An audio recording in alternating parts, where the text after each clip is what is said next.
Hello everyone. आज की video हम लोग देखेंगे एनुअल फाइनेंशियल स्टेटमेंट। ठीक है, एनुअल फाइनेंशियल स्टेटमेंट जिसको बजट के नाम से भी जाना जाता है। ठीक है, आर्टिकल 112 में मेंशन है। ठीक है, आर्टिकल 112 में मेंशन है, ये वर्ड मेंशन है। ठीक है, वर्ड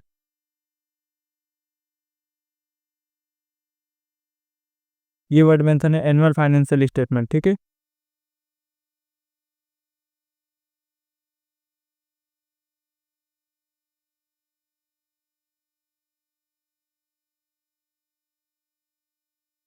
ठीक है, ये बात याद करके रहिए। बजट वर्ड कहीं पे भी मेंशन नहीं है, नोट मेंशन। ठीक है,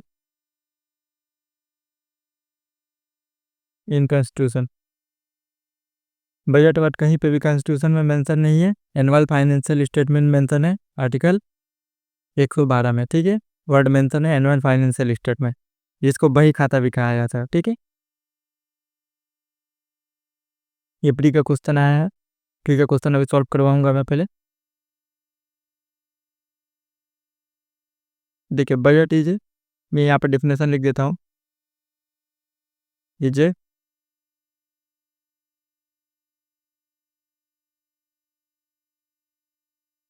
statement of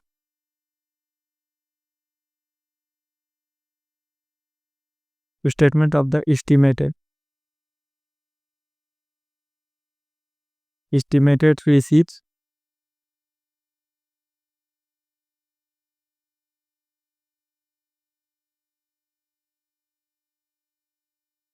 receipt and expenditure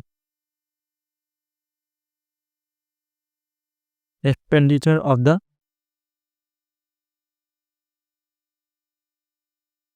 government of India. ठीक है,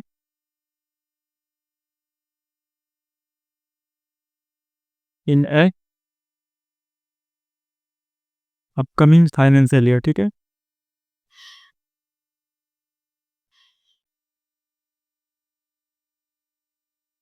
अपकमिंग फाइनेंशियल ईयर। ठीक है, बजट क्या है? Budget is statement of estimate receive and expenditure. ठीक है, आने वाले एक साल में गवर्नमेंट ऑफ इंडिया का कितना मतलब रेवेन्यू आएगा और कितना एक्सपेंडिचर होगा, वही इसमें मेंशन रहता है। ठीक है, जैसे देखिए अभी 2024 का बजट अनाउंस हुआ है ना, तो 2024 से 2025 का एक अनाउंस हुआ है। ठीक है, 2025 का अनाउंस हुआ है, तो 25 से लेकर 26 तक अगला साल तक जितना भी एक्सपेंडिचर होगा, जितना भी रिसीप्ट होगा, ठीक है, रेवेन्यू होगा, उसी के बारे में ही फाइनेंस मिनिस्टर ने डिस्कस किया होगा। ठीक है, कि अपकमिंग फाइनेंशियल ईयर जो आने वाला है। ठीक है, पिछला वाला नहीं, प्रीवियस वाला नहीं, आने वाला जो है उसका। ठीक है,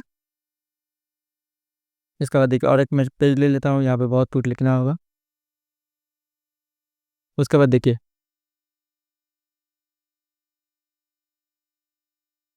प्रिपेयर बाई, कौन प्रिपेयर करता है? Budget division. ठीक है,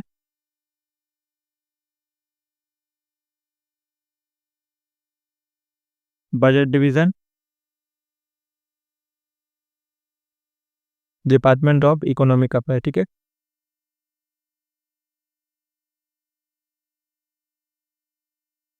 डिपार्टमेंट ऑफ इकोनॉमिक अफेयर यहाँ पे लिखा हुआ। ठीक है, ministry of finance, ministry of finance. ठीक है, ये याद करके रखिएगा, ये ऊपरी का ये फॉन्ट है। ठीक है, प्रेफर कौन करता है? Budget division, department of economic affair, ministry of finance में जो आता है। ठीक है, मिनिस्ट्री ऑफ फाइनेंस देखिए, मिनिस्ट्री यहाँ पे मैं छोटा करके लिख देता हूँ। देखिए ये से मिनिस्ट्री ऑफ फाइनेंस है ना, इसके बहुत सारे डिवीजन है। रेवेन्यू डिपार्टमेंट है। ठीक है, इकोनॉमिक अफेयर डिपार्टमेंट है, और बहुत सारे डिपार्टमेंट है जो बहुत बहुत से काम करते हैं। जैसे देखिए ये इकोनॉमिक अफेयर का काम है बजट को देखना, और रेवेन्यू का काम होता है ईडी, इन्फोर्समेंट डायरेक्टर का काम जो होता है ना, वो रेवेन्यू डिपार्टमेंट देखता है। ठीक, ये हो गया।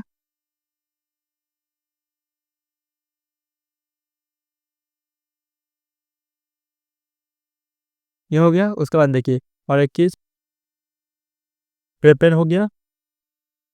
उसके बाद देखिए प्रेजेंटेड। ठीक है, प्रेजेंट कौन करता है? Presented by the finance minister.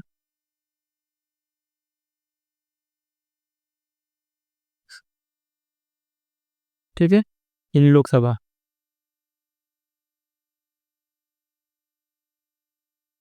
Finance minister in Lok Sabha, ठीक है, लोकसभा में फाइनेंस मिनिस्टर इसको प्रेजेंट करते हैं। ठीक है, कौन सा डे में?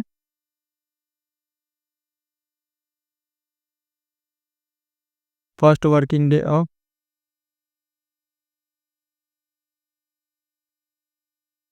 Of February. ठीक है, 1 फरवरी को फाइनेंस मिनिस्टर लोकसभा में पेश करते हैं, देखिएगा उसी टाइम बजट को अनाउंस किया जाता है। ठीक है, presented by the finance minister कब? 1 फरवरी को। हो गया, यहीं से प्री का क्वेश्चन बनता है। ठीक है, देखिए यहाँ से प्री का क्वेश्चन जो मैंने लिखा है वही से बना है। देखिए, with reference to the union government consider the following statement. देखिए यहाँ पे लिखा हुआ है department of revenue, department of revenue लिखा हुआ है is responsible for the preparation of union budget. यहाँ पे कौन होगा? Economic affair, economic affair. ठीक है, यहाँ पे रेवेन्यू नहीं होगा, इकोनॉमिक अफेयर होगा। इसी वजह से ये क्वेश्चन गलत हो गया, ये स्टेटमेंट गलत हो गया। ठीक है, for the that is presented to the parliament. Parliament में कहाँ पेश किया जाता है? लोकसभा में। ठीक है, उसके बाद देखिए no amount can be withdrawn from the consolidated fund of India without the authorisation from the parliament of India. ठीक है, ये स्टेटमेंट बिल्कुल सही है। ये जब हम लोगों ने तीन तरह के फंड पढ़े थे ना, तभी उसी में ये क्वेश्चन मैंने सॉल्व करवाया था। ठीक है, उसके बाद देखिए all the disbursement made from the public account also need to authorisation from the parliament of India. नहीं, जो पब्लिक अकाउंट कमेटी होगा वो गवर्नमेंट का ऑर्डर। ठीक है, ऑर्डर ऑफ गवर्नमेंट। ठीक है, गवर्नमेंट के ऑर्डर से इसमें से पैसा निकाला जाता है। ठीक है, पब्लिक अकाउंट कमेटी था, ये स्टेटमेंट भी गलत हो गया। तो ओनली टू यहाँ पे करेक्ट स्टेटमेंट पूछा है। एक बार करेक्ट और इनकरेक्ट देख लीजिएगा कि इस क्वेश्चन में क्या पूछा है। ठीक है, क्योंकि बहुत सारे बच्चे ऐसे गलती करते हैं कि क्वेश्चन उनको पूरा पता रहता है लेकिन ये नहीं देखते हैं, यहाँ पे इनकरेक्ट पूछा है और करेक्ट मार कर चले जाते हैं। ठीक है,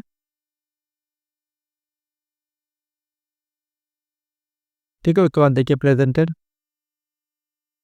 प्रेजेंट कौन करता है? Finance minister, finance minister present करते हैं। ठीक है, आफ्टर द स्पीच देखिए प्रेजेंट करते हैं फर्स्ट वर्किंग डे। ठीक है, after speech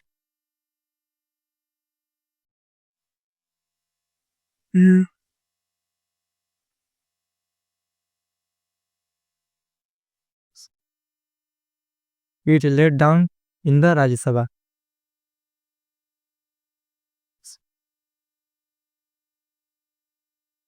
late down in the Rajya Sabha. ठीक है, आफ्टर द स्पीच लोकसभा में स्पीच किसमें देखते हैं?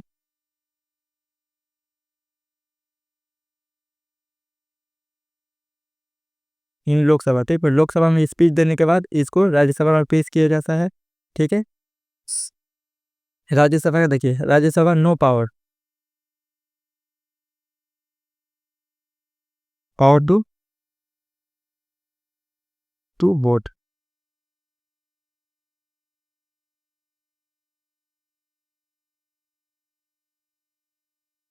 Only discuss. ठीक है, सिर्फ डिस्कस कर सकता है राज्यसभा, उसके पास कोई भी वोटिंग पावर नहीं होता है। ठीक है, वोटिंग पावर कोई भी नहीं रहता है राज्यसभा के पास, राज्यसभा सिर्फ डिस्कस करने के लिए भेजा जाता है राज्यसभा को। ठीक है, उसके बाद देखिए जनरल डिस्कशन होता है। जनरल डिस्कशन में क्या होता है? पार्लियामेंट डिस्कस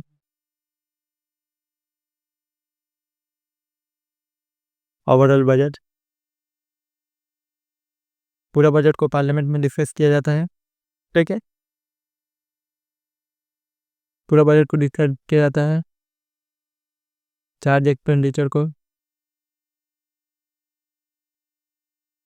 चार्ज एक्सपेंडिचर को डिस्कस किया जाता है। ठीक है,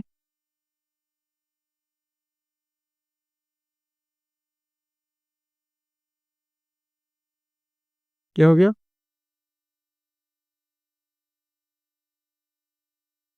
उसके बाद देखिए कॉमेडी स्टेज में देखिए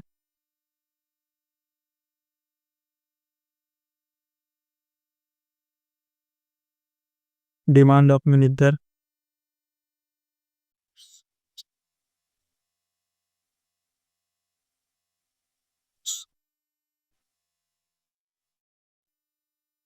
of ministry are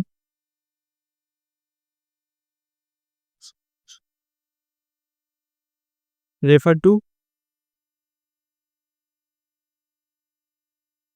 24 departmental related standing committees, ठीक है। डिपार्टमेंटल स्टैंडिंग कमेटी के पास भेजा जाता है, ठीक है, देखने के लिए। उसके बाद देखिए डिपार्टमेंटल रिलेटेड स्टैंडिंग कमेटी क्या करता है, प्रिपेयर ए रिपोर्ट, ठीक है,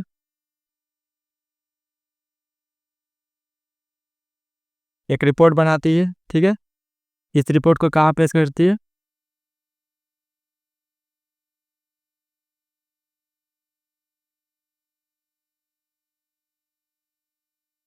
हाउस को पेश करती है, हाउस में, ठीक है, हाउस में पेश करती है। इसी रिपोर्ट को कहाँ पेश करती है, देखिए demand of ministry are refer to 24 departmental related standing committee, ठीक है। डिमांड होगा मिनिस्ट्री में, ठीक है, कि कौन मिनिस्ट्री को कितना पैसा दिया जाएगा, कौन सा स्कीम के लिए, इसके लिए, वो उसके लिए, ठीक है, ये सब चीज़ें होंगी। उसके बाद देखिए ये 24 डिपार्टमेंटल रिलेटेड स्टैंडिंग कमेटी है, इसके मेंबर कितने होते हैं अगले वीडियो में मैंने बताया है, ठीक है। और एक वीडियो जब आएगा तो उसमें भी एक बार बता दूंगा, ठीक है। उसके बाद देखिए वोटिंग होता है,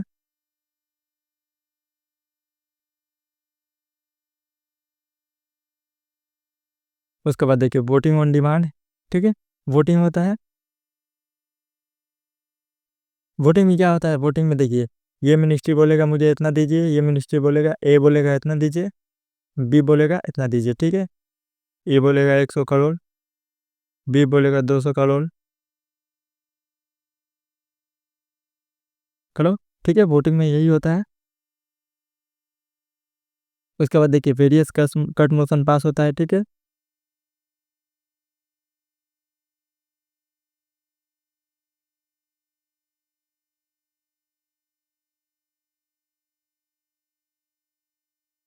वेरियस कट मोशन इंट्रोड्यूस किया जाता है, ठीक है, जिसमें देखो उस कट मोशन में देखिएगा इसको घटाकर 100 रुपये कर दिया जाता है, किसी में घटाकर 1 रुपया कर दिया जाता है, ठीक है। वो सब थोड़ा देर बाद देखेंगे हम लोग,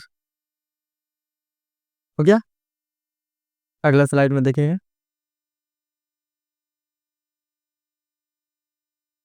उसके बाद देखिए उसके बाद एप्रोप्रिएशन बिल इंट्रोड्यूस किया जाता है,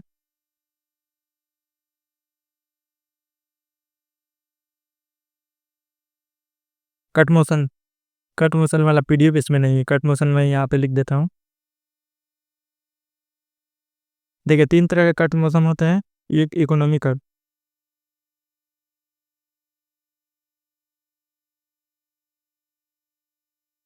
इकोनॉमी कट मोशन होता है। दूसरा होता है टोकन कट, ठीक है,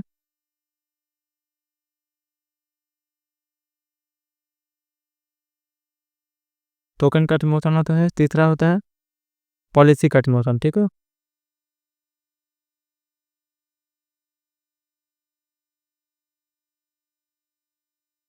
economic cut motion, token cut motion और पॉलिसी कट मोशन, ठीक है।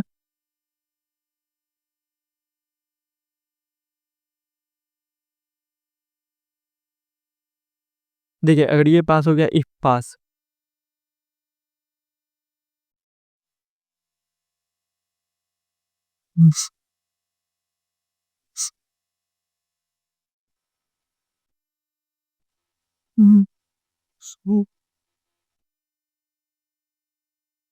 सर्टेन अमाउंट,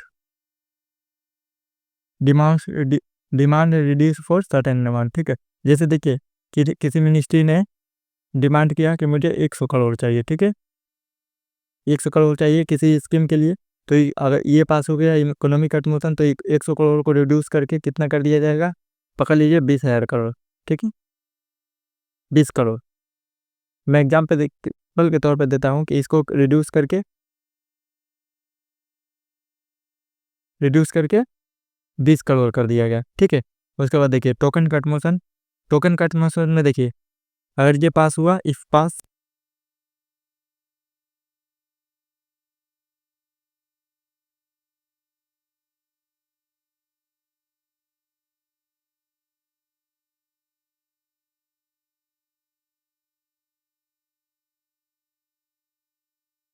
रिड्यूस फ्रॉम,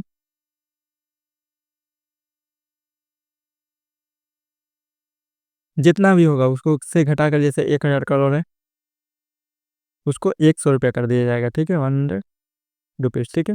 100 रुपये कर दिए, याद करके सिर्फ यही पॉइंट आपको याद करके रखना है, ठीक है।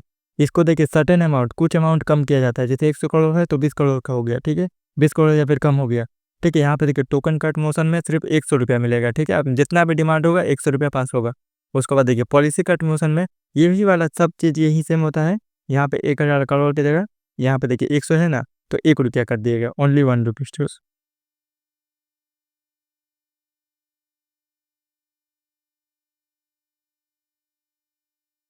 ओनली 1 रुपीज, ठीक है। 100 रुपया की जगह 1000 करोड़ की जगह 1 रुपया सिर्फ दिया जाएगा, ठीक है। पॉलिसी कट मोशन अगर पास होगा तो सिर्फ इतना ही आपको प्री के लिए याद करके रखना है। बाकी जो चैप्टर बचा हुआ है, जो चीज़ें बचा हुआ है वो मेंस में काम आएगा, ठीक है। प्री के हिसाब से जितना भी क्वेश्चन यहाँ से आने वाला था ये सब सॉल्व हो जाएगा, ठीक है।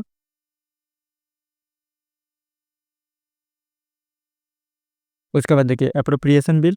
अप्रोप्रिएशन बिल किस में मेंशन है? आर्टिकल 114 114 में मेंशन है।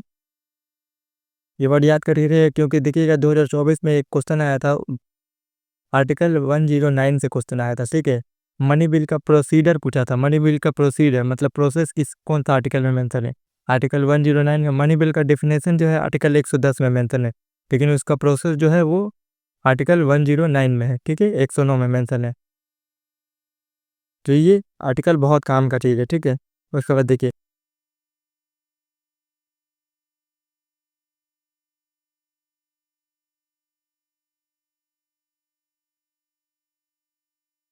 Demand for grant plus charge expenditure, ठीक है,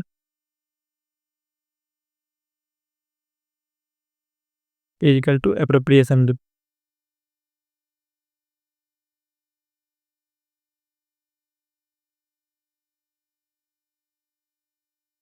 अप्रोप्रिएशन बिल का मतलब होता है विड्रॉ, ठीक है।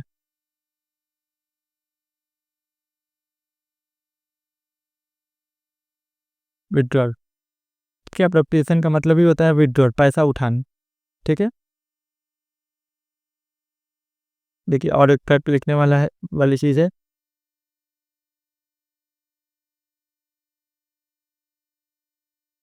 No modification is are permitted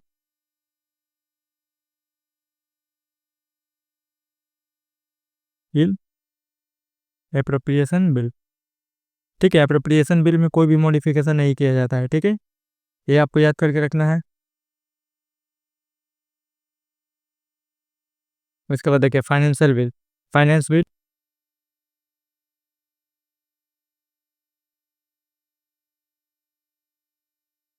contain tax proposal, ठीक है। टैक्स प्रपोजल कि टैक्स क्या होगा, जैसे देखिए इनकम टैक्स होगा, आईटी आईटी कॉरपोरेट, ठीक है। एक्साइज क्या हो, एक्साइज का रेट क्या होगा, ये सब फाइनेंस बिल में लिखा होता है, ठीक है। फाइनेंस बिल जब पास होगा इसको देखिए can be accept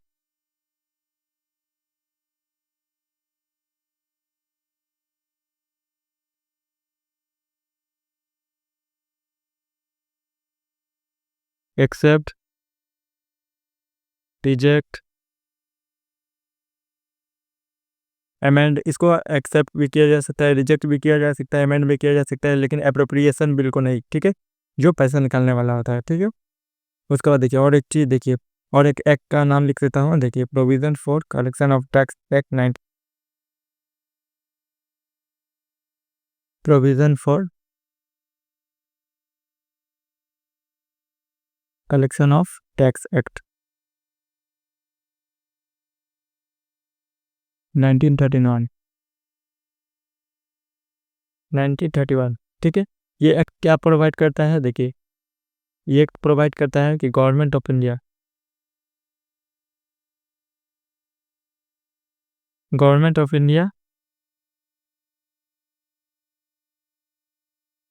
can collect tax कितना दिन तक? 75 दिन तक 75 दिन तक टैक्स जो है नया रेट पर,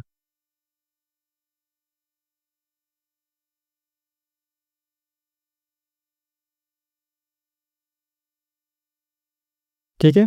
कब तक?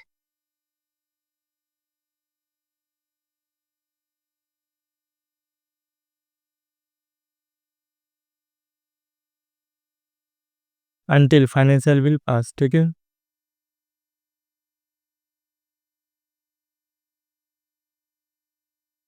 जब तक फाइनेंशियल बिल पास नहीं हो जाता तब तक कि गवर्नमेंट ऑफ इंडिया जो है नया न्यू रेट पे टैक्स कलेक्ट कर सकता है, ठीक है। ये कौन सा एक्ट जो पावर प्रोवाइड करता है?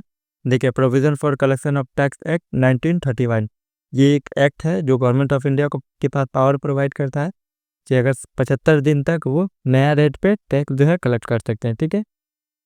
बजटरी टर्म यहाँ पे लिखा हुआ है, देखिए, vote on account amount section by the Lok Sabha till budget is enacted, ठीक है। सप्लीमेंट्री ग्रांट है, एडिशनल ग्रांट है।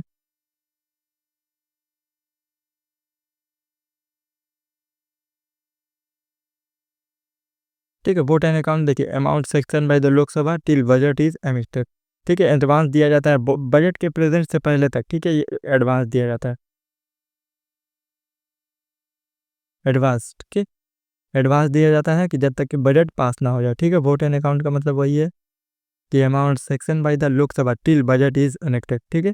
कुछ अमाउंट दिया जाता है, ठीक है, गवर्नमेंट ऑफ इंडिया को कि जब तक बजट इनेक्ट नहीं होता, क्योंकि बजट को इनेक्ट होने में थोड़ा सा टाइम लगता है ना। उसके बाद देखिए सप्लीमेंट्री ग्रांट, देखिए अमाउंट ऑथराइजेशन इज इनसफिशिएंट, ठीक है। कोई काम के लिए जैसे 100 करोड़ पास किया गया, ठीक है, ऑथराइज किया गया, और उसमें उसमें लग गया 110 करोड़, ठीक है। तो यही बोल रहा है सप्लीमेंट्री ग्रांट, उस 10 करोड़ को क्या बोले जाएंगे? Supplementary grant. और ये दोनों, ये एडिशनल ग्रांट और सप्लीमेंट्री ग्रांट कहाँ से पास होगा? कॉन्टिजेंसी फंड से, ठीक है।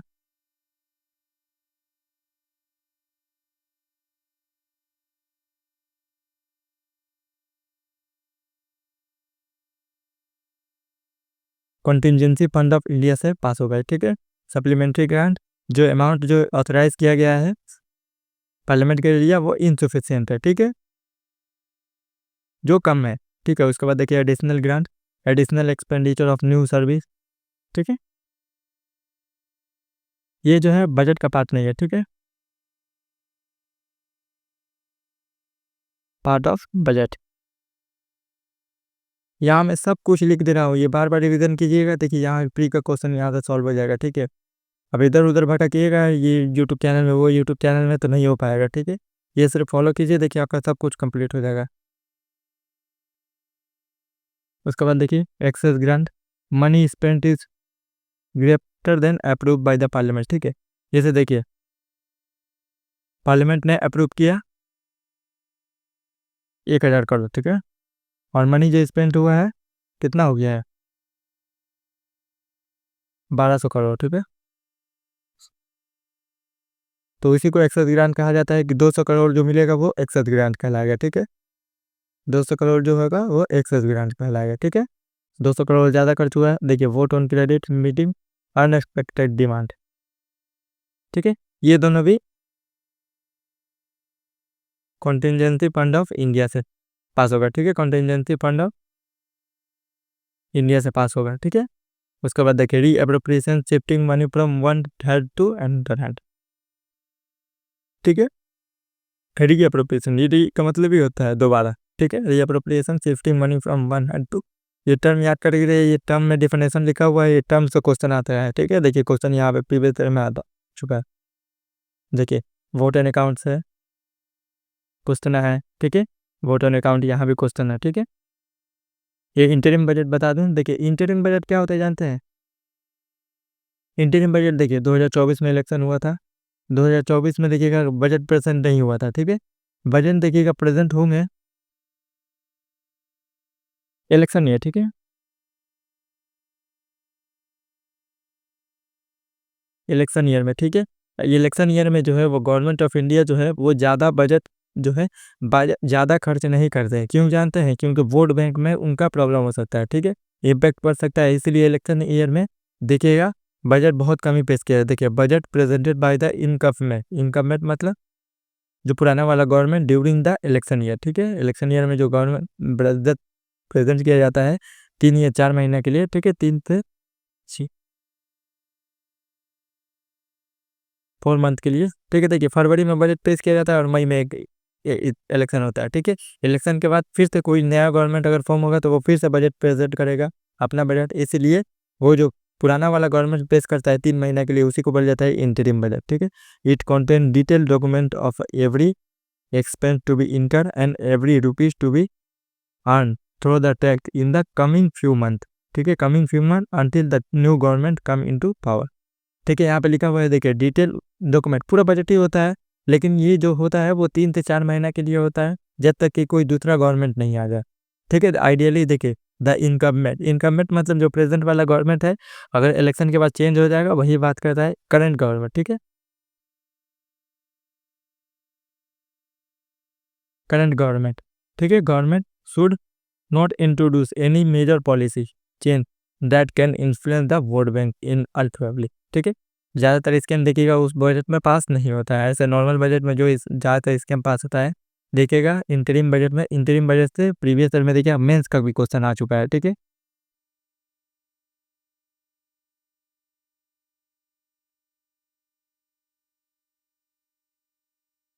देखिए ये प्रीवियस ईयर में क्वेश्चन है 2011 में, कि देखिए what is the difference between vote and account and interim budget, ठीक है। डिफरेंस पूछा है, देखिए the provision of the vote and account, vote and account is use by the regular government, ठीक है, while an interim budget is a provision use by the care taker government, ठीक है। वहाँ लिखा हुआ है, क्या लिखा हुआ है वहाँ पे, बट इनकम्बेंट गवर्नमेंट लिखा हुआ है, ठीक है। इनकम्बेंट मतलब रिसेंट, अभी करंट गवर्नमेंट जो है वही, दूसरा गवर्नमेंट नहीं, दूसरा गवर्नमेंट कहाँ से आएगा, ठीक है। यहाँ पे लिखा हुआ केयर टेकर, ऐसा कोई वर्ड मेंशन ही नहीं है, यहाँ पे लिखा होता है कि करंट गवर्नमेंट, ठीक है। करंट गवर्नमेंट इंटरिम बजट पेश करता है, वोट एंड अकाउंट जो पेश करता है वही गवर्नमेंट जो है इंटरिम बजट भी पेश करता है, ठीक है। लेकिन vote and account interim budget जो होता है वो 3 से 4 महीने के लिए, जब तक कि इलेक्शन हो नहीं जाता तब तक के लिए ही इंटरिम बजट पेश किया जाता है। लेकिन जो नॉर्मल बजट होता है वो पूरा 1 साल के लिए, ठीक है। नॉर्मल बजट जो होता है, मैं यहाँ पे लिख देता हूँ, देखिए 3 मंथ के लिए नॉर्मल बजट जो होता है,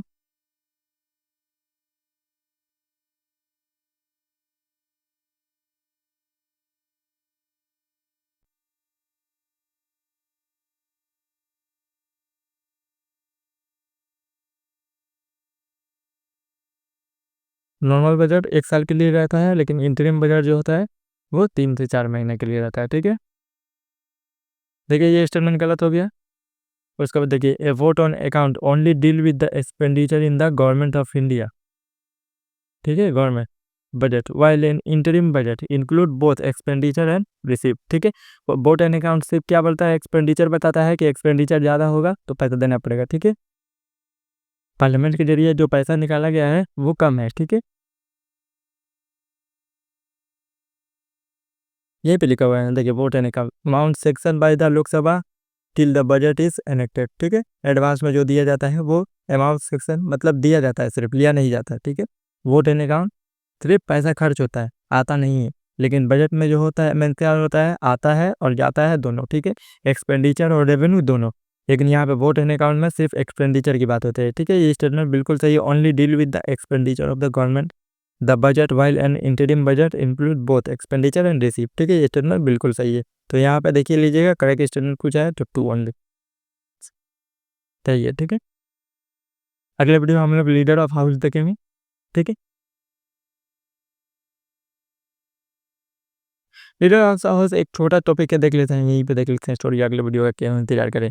ही act as a spokes person of the house and represent the house on the ceremonial function,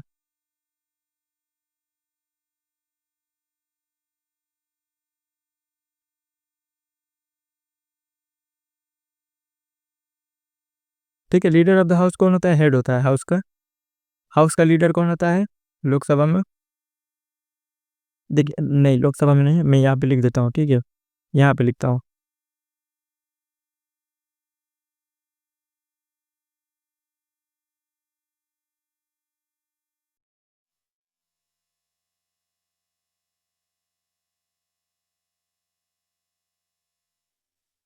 which our house he is an MP of, ठीक है। Leader of which ever house he is an MP of, ठीक है। जो किसी का house का भी leader होगा उस हाउस का एमपी होगा, ठीक है। प्राइम मिनिस्टर जो होगा कैन बी, ठीक है, लोकसभा और राज्यसभा किसी का भी हेड हो सकता है, ठीक है। प्राइम मिनिस्टर जो होता है ये अभी देखिएगा लोकसभा का है, लेकिन 1900 क्या बोला जाता है, मुझे डेट ठीक से याद नहीं है, लेकिन जवाहरलाल नेहरू या फिर राजेंद्र प्रसाद के टाइम पे वो लोग राज्यसभा से प्राइम मिनिस्टर बने थे, ठीक है। तो उसके बाद देखिए, देखिए नेक्स्ट हाउस, यहाँ पे मैं लिख देता हूँ पेन चेंज करके,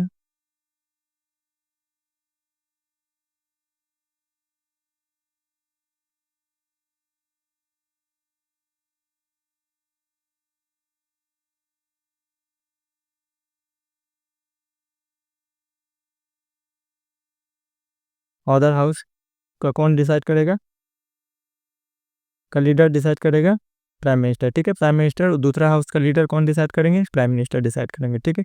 prime minister leader of which ever house he is N MP of, ठीक है, कोई भी हाउस का हो उस हाउस का एमपी होना चाहिए, ठीक है। कैन भी लोकसभा और राज्यसभा किसी का भी होना चाहिए, ठीक है। और अदर हाउस का कौन करेगा, नॉमिनेटेड, जैसे प्राइम मिनिस्टर जो राज्यसभा के रहेंगे, लोकसभा का कौन डिसाइड करेगा, प्राइम मिनिस्टर नॉमिनेट कर देंगे, he is he act as a spokesperson of the house and represent the house in on ceremonial function. He maintain the coordination between different party.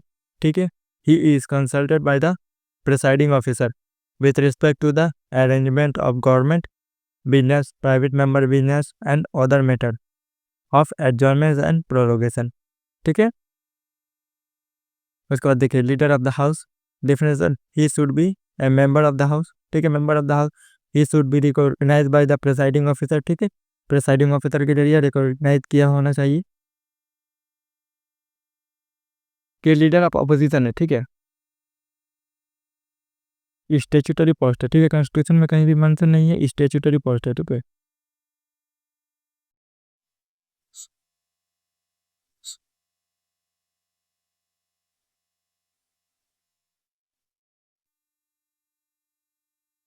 Same rank as cabinet minister,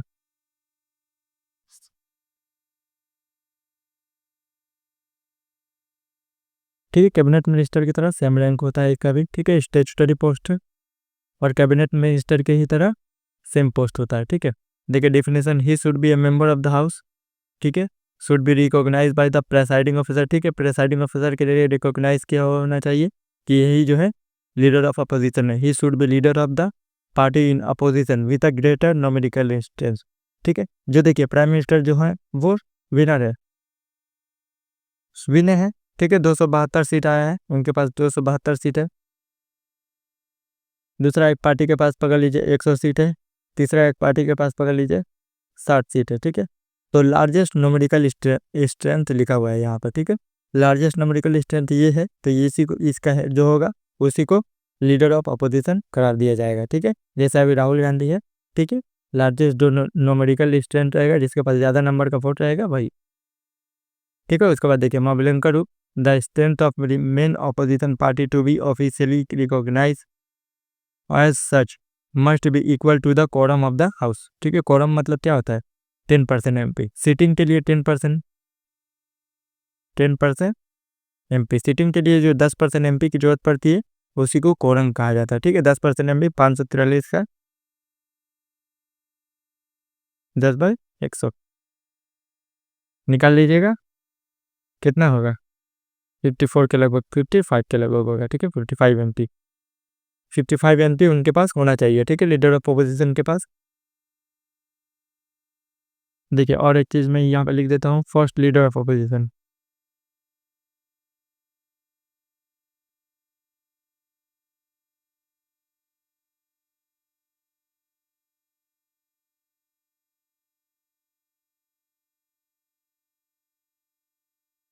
Subhash Singh, ठीक है। 1961 में, 1969 में first leader of opposition बना था, ठीक है, leader of opposition बना था, फर्स्ट लीडर ऑफ अपोजिशन कौन बना था, सुभाष सिंह, ठीक है, राम सुभाष सिंह, यहाँ पे मैंने सुभाष सिंह सिर्फ लिखा हुआ है,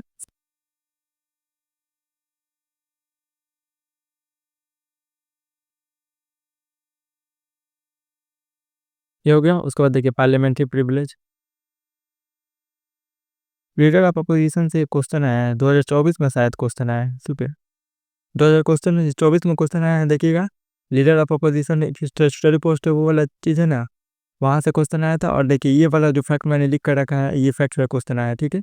ये फैक्ट से एक स्टेटमेंट इससे है और एक स्टेटमेंट देखिए यहाँ से है, ठीक है। ये वाला कि ये वाला है, ये तीनों में से एक होगा। और ये वाला ये वाला तो एक 100% गारंटी है ये वाला है, ठीक है। और एक ये वाला स्टेचुटरी पोस्ट जो है, ठीक है। लीडर ऑफ अपोजिशन जो है स्टेचुटरी पोस्ट है, same rank as the cabinet minister.